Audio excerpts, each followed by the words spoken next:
Herkese merhabalar, ben Sefi. Bugün Dyson iddia edecek, ben test edeceğim. Bu ürünü alalı ve kullanalı 3 ayı geçti ve uzun bir zaman sonra sizlerle bu tecrübelerimi paylaşmak istiyorum. Bu arada söylemek istediğim bir şey var. Bizim evimizde süpürme işleri benim tarafımdan yapılıyor. O yüzden anlattığım şeyler birinci el tecrübelerim olacak. Dyson diyor ki bu alet devrilmez, devrilirse de kendi kendine yerine gelir, düzelir.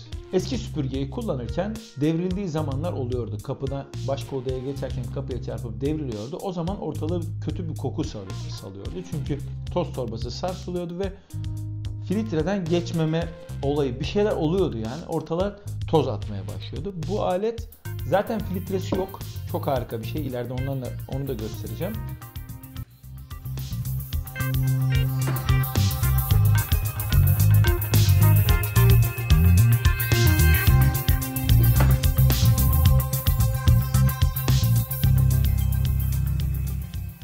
Dyson diyor ki ben diğer elektrik süpürgelerinin temizlediği yerlerden daha fazla partikül temizlerim. Hemen test ediyoruz. Önce eski makineyi en yüksek ayarda kullanıyorum ve aynı yerden bir de Dyson'la geçiyorum.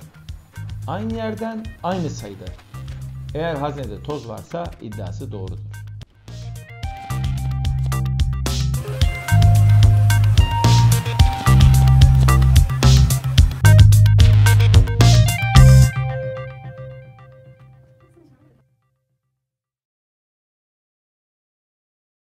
Dyson diyor ki bu ürün diğer Dyson'lara nazaran %50 daha sessiz. Burada biraz kelime oyunu yapıyor. Hatırlarsanız bir videomda bahsetmiştim. iPhone'un bizimle zekamızla dalga geçme olayı. Bu Dyson da yapmış aynı şeyi. Diyor ki diğer Dyson'lardan daha sessiz. Şimdi diğer ürünlerden diyemiyor. Mesela benim Roventa eski ürünümden daha sessiz değil.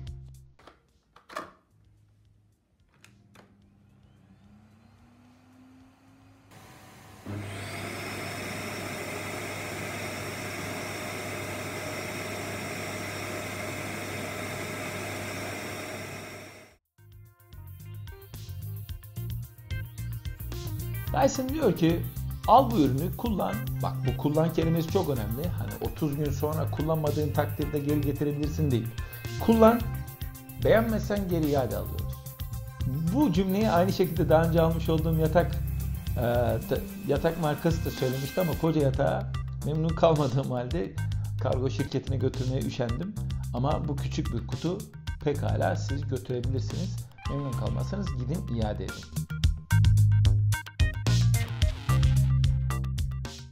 Dyson diyor ki bu üründe yıkamanız gereken veya temizlemeniz gereken bir filtre yok. İçerisine bakıyorum. Bu düğmeye basarak kapağı açmamızı sağlıyor ve aşağı doğru boşaltıyor. Oraya da bakacağız. Evet, gerçekten de bir filtre yok. Filtre yok ama umarım bu iyi bir şeydir. Hani filtre olsaydı bari değiştirseydik, yılda bir, 2 yılda bir değiştirseydik diye insanın içinden geçmiyor değil ama umarım verimli bir sonuç alırız.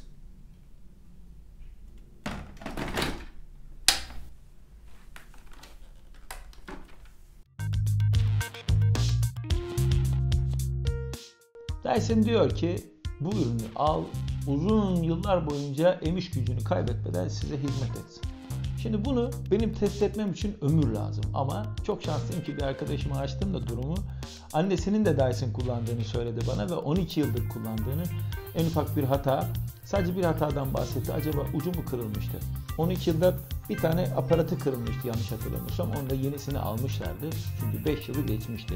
Garantisi 5 yıl, kırılmama garantisi. 5 yıldan sonra ürünün istediğiniz bir aparatını satın alabilirsiniz. Dyson hala yaşıyor sonuçta.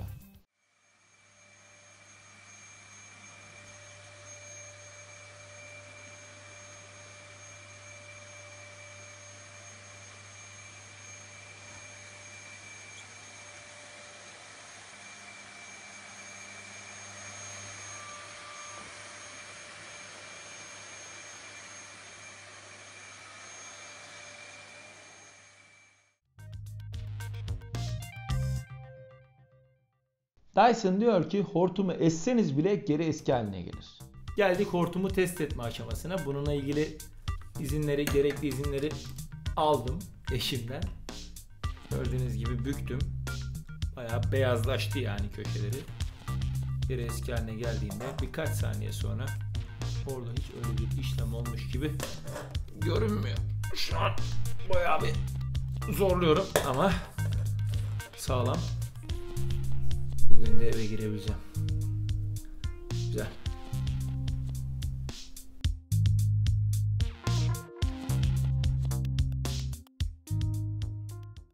Dyson diyor ki bu ürün içine buradan giren havayı öyle bir temizler ki şuradan çıkarken %50 daha temiz bir hava. %150 dedi, pardon yanlış hatırladım. %150 daha temiz bir hava dışarı çıkar. Bu ne demek? Hava daha temiz dışarı çıkar demek. Hemen bunu duyar duymaz aklıma şöyle bir fikir geldi. Al bunu koy kenara, çalıştır, havan temizlensin. Air Purifier diye bir malzeme var. Belki bilenleriniz bilir. Hava temizliyorlar ama çalıştırdıktan sonra muhteşem bir sesi olduğu için böyle bir şey mümkün değil.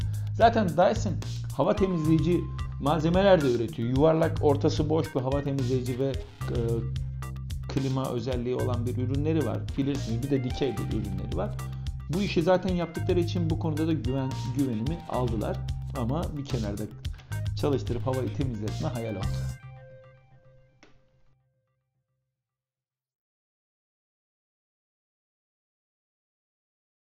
Dyson diyor ki bu ürünü temizlemek için elinizi kirletmenize gerek yok.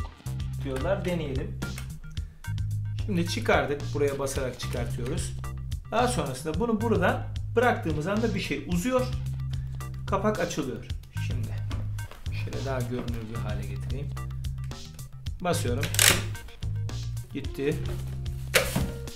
Bir daha basınca kapak açıldı. Şimdi geldik kuru fasulyenin faydalarına. Şu anda elimi değdirmeden gerçekten de temizleyebildim. Tamamını boşalttı. Fakat problem şu. Eğer bu çöpün içinde biraz malzeme olsaydı, şuraya kadar dolu olsaydı, ben bunu bu kadar ağzına kadar sokamayacaktım ve ortalık batacaktı. Demek ki aklınızda bulunsun. Çöp daha yeni, çöp poşeti daha yeni konulduğu zaman bu işlemi yaparsanız daha sağlıklı sonuçlar alırsınız. Geri yerine koyması da gayet basit. Bu da iyi. Vaat ettiğini yapıyor ama tabii biraz cilvesi var.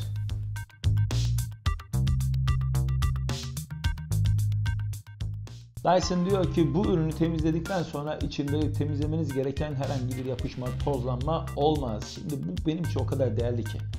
Ben bekar evinde yaşarken, evlenmeden önce Fakir'in dikey bir tane ürünü vardı. Kırmızı, siz de mutlaka kullanmışsınızdır.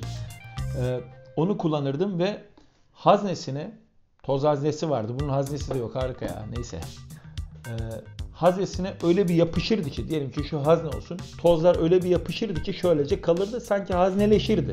Yani sıvardı ya, işin doğrusu sıvardı. Ben onları eldiven, maske takıp, emin olun bakın, üzerinden böyle soyardım. Muz gibi soyulurdu ya.